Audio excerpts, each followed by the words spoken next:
Life was peaceful, without any particular issues. My husband and I lived with my mother-in-law, Susan, and everything was fine until it wasn't. This is Mom's land, so it's Mom's property, right? Then you two should just leave. Susan's beloved daughter-in-law, Emma, was a spoiled brat. Influenced by Emma, Susan started to change, and our peaceful life quickly fell apart. The two of them stalled the simple happiness my husband and I had. Their eventual downfall seemed only fitting. My name is Betty. I live with my husband, John, and Susan. We started living with Susan after my father-in-law, David, passed away. John and I were concerned about Susan living alone, so we had no complaints about the arrangement. We even built a new, accessible home on the in-laws' land, thinking about future caregiving needs for Susan. We built a house that is fully barrier-free, so it will be ready for the future. John and I funded the construction, but the land originally belonged to David and is now Susan's. We had no complaints about this, and we're content with our lives. That is, until recently. She's coming back. I'm so thrilled.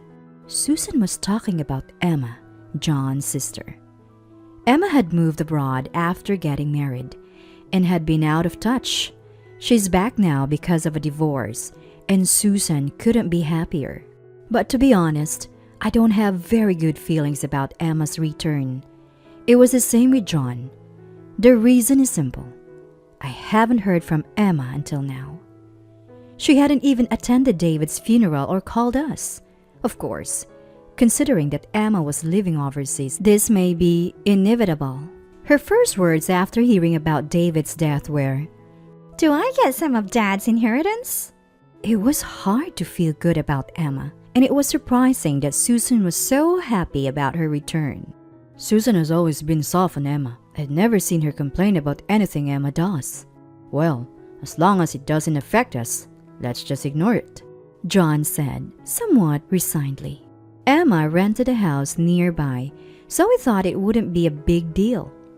I was concerned about Susan, but since Emma hadn't done anything directly to us, we decided to go along with John's opinion.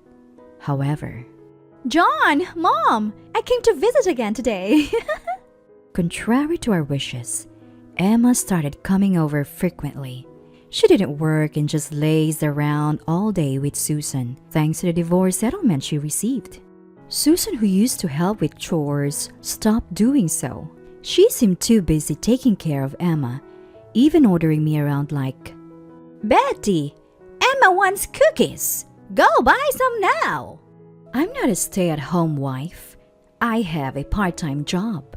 Yet, I couldn't stand having to spend my few days off catering to Susan and Emma's whims. I once confronted Susan directly, saying, "Look, I don't want to be rude, but this is our home too. Can you maybe cut down on how often Emma comes over? Otherwise, John and I can't really relax here." But Susan shot back, "This is my property, isn't it? You and John built your house here, so stop complaining. Besides, this is also Emma's parents' house, so why are you being so mean?" It's true, we can't argue when she brings up the land ownership. So we've just been ignoring the situation with Susan and Emma. Neither of them listens to John's complaints. Either they do whatever they want. "Betty, I'm hungry. Make lunch now." Emma says this like it's a given, and if I don't move, "Betty, hurry up. Didn't you hear Emma says she is hungry?" Susan scolds me for not moving. I've reached my limit. John, too, seems fed up and decides to talk to Susan and Emma despite his exhaustion from work. "Mom, Emma, you two have been way out of line lately. Betty is my wife, not your servant." John sternly addresses the two of them in the living room. But Emma retorts, "Well, this is my parents' house, right? What I do here has nothing to do with you, bro." Besides, Betty is family, And family helps each other out. And Susan chimes in. Exactly. Emma just got divorced and is tired. Stop complaining. Emma has been back for weeks now and apparently is still tired, even though she doesn't work and mostly stays at our house. I'd love to know what she's so tired from. John is also at a loss with their unrepentant attitudes. It must be incredibly stressful. This may be Emma's parents' house, but it's also mine and Betta's home. Emma, you have your own house, right? Both of you are old enough to stop being so spoiled. But they both look displeased.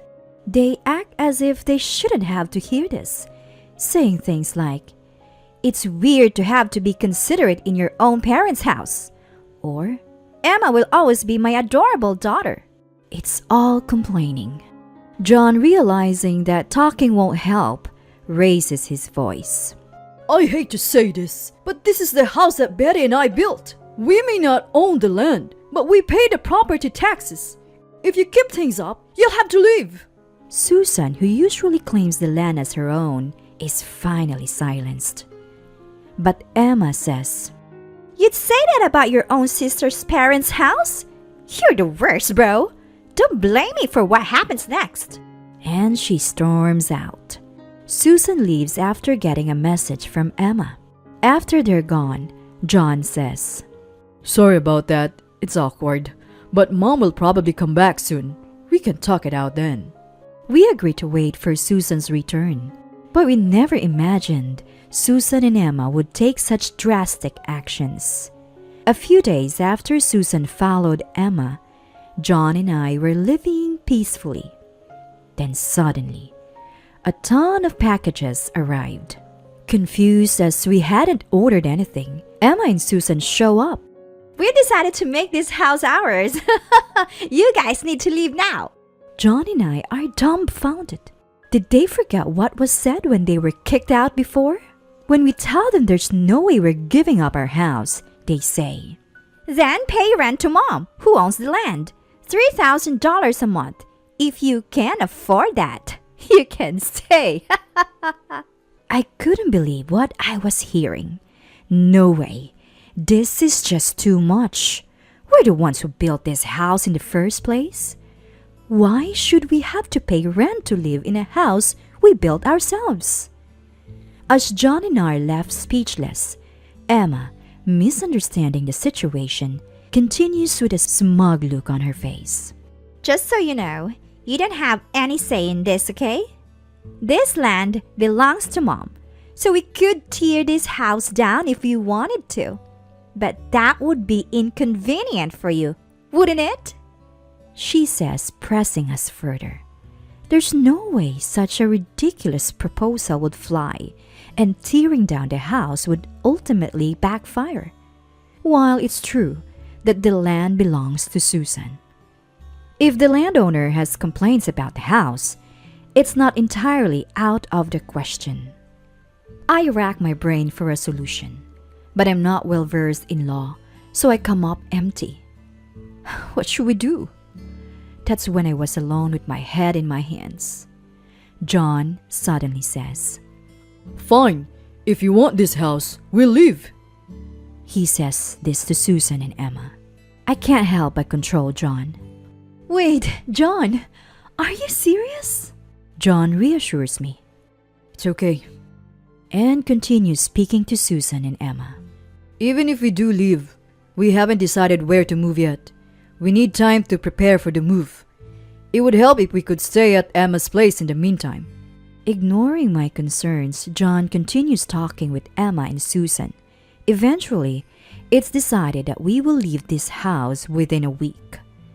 During that time, Susan and Emma will live in Emma's current house. Feeling pleased that John complied more easily than they had expected, Susan and Emma say, "Well then, hurry up and leave!" and head home with smiles on their faces. I'm not in the mood for laughing, not even a little. Why did you make this decision without consulting me? As soon as Susan and Emma leave, I confront John. I can't let this slide. John apologizes with a regretful look on his face. Betty, I'm sorry, but I thought we'd be in a bad spot if we didn't do this. He apologizes to me and explains his reasoning. I can't just laugh off what John is saying as nonsense. The truth is, neither Emma nor Susan showed any signs of remorse, and we have no way to oppose them openly since Susan owns the land. Even if we could secure the rights to the house, we'd still have to live with Emma, and the rift between us and Susan and Emma has only deepened, making life even more difficult. To endure their whims for the rest of our lives as a couple, I can't accept that. We'd break before they do. I somehow understand John's point, but we only have a week until we have to move. It's hard to switch gears, but faking cheerfulness is better than this gloomy atmosphere. So, I muster up a bright voice and ask John, I get what you're saying, John. I can't agree, but I understand. So, what's the plan? Do you have a new place lined up? John immediately replies, I thought something like this might happen ever since Emma started hanging around. I know a place we can rent, so we won't need a full week to move. I wish he'd told me that sooner. My minor complaint vanishes with his assurance that he didn't want Susan and Emma to catch on. He adds, But I don't want to just hand over the house. We've got stuff to do before we leave. It's going to get busy. I didn't have the energy to respond to John's enthusiasm. A week later, our move is complete, and we've contacted Susan. We're ready to move out, so come over as soon as you can. Within an hour, Susan and Emma show up. They're both footloose, probably because they don't work, and no doubt thrilled that the house will soon be theirs. They arrive almost dancing with joy, but when they see the house, they're utterly shocked. Well, it's no surprise, because... Why is the house gone? Yes, the house they were planning to take from us today is gone. What's going on, big brother? Why is the house gone? Explain! Emma is freaking out and Susan is still in shock behind her. Ignoring Susan for a moment, John answers Emma's question. Why? Because it was our house, so we demolished it. What more is there to say? John says this with a cool expression. Emma, on the other hand, raises her voice, her face turning red. That's not the point. This land belongs to Mom, right? That means the house built on it is also Mom's. How could you demolish it without permission? John laughs out loud at Emma's furious rant. We could demolish it because it was allowed, right? Think for yourself for once. I own the house, not Mom. We'll hand over the land as promised. No complaints, right? Emma is at a loss for words at John's response. Finally, Susan speaks up. This is too much. Are you telling your own mother to live in a place like this? We have nowhere to go because Emma already moved out. Facing Susan's outcry, John looks at her with a cold gaze. What are you talking about? You were planning to do the same to us. If I hadn't asked for time to prepare for the move, you would have kicked us out immediately. Why should we give up our house for people like you? Enough with the selfishness. At John's words, both Susan and Emma look down, their faces turning pale. There's nothing wrong with what John said, so it's only natural they can't argue back. What they tried to do to us has simply come back to haunt them. What goes around comes around. Even a child knows that. Just when I thought Susan would keep looking down, she raises her face to look at me. What do you think, Betty? This can't be right, can it? Tell John. Susan pleads and Emma chimes in. Yeah, you guys found a new place to move to, right? Let us live there with you. You think that's fair, don't you, Betty? They're saying things that make no sense. I decide to give them a reality check. As we've said multiple times, that house was ours. We agreed to demolish it, so there's nothing I can do for you. Stunned, they listen as I continue. Besides, why would we let you into our new home? Both John and I have been put through the ringer by you two. You tried to take our house using the land rights as leverage. If you take someone's house, you can't complain if yours is taken. I think this empty land is more than enough for the two of you. After telling them that, John and I left a devastated Susan and Emma and returned to our new home. After losing their home, Susan and Emma found themselves saddled with property taxes, which we had been covering until now. But it only makes sense that they take on this responsibility. The land Susan inherited from David is in a prime location, so the property taxes are steep. To make matters worse, Susan only has her pension, and Emma is relying solely on her divorce settlement. I've heard they had no choice but to let go of the property because they couldn't keep up with the taxes.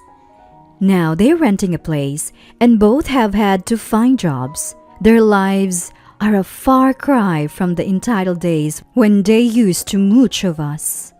As for John and me, we did have to sell our home, but thanks to John's connections, we moved into a fairly spacious new place. It feels smaller compared to our previous home, but it's more comfortable now that Susan and Emma are out of the picture. The stress has lifted, and our relationship as a couple has greatly improved. In the end, it seems Susan and Emma were never really family to us. Looking ahead, John and I will probably have children.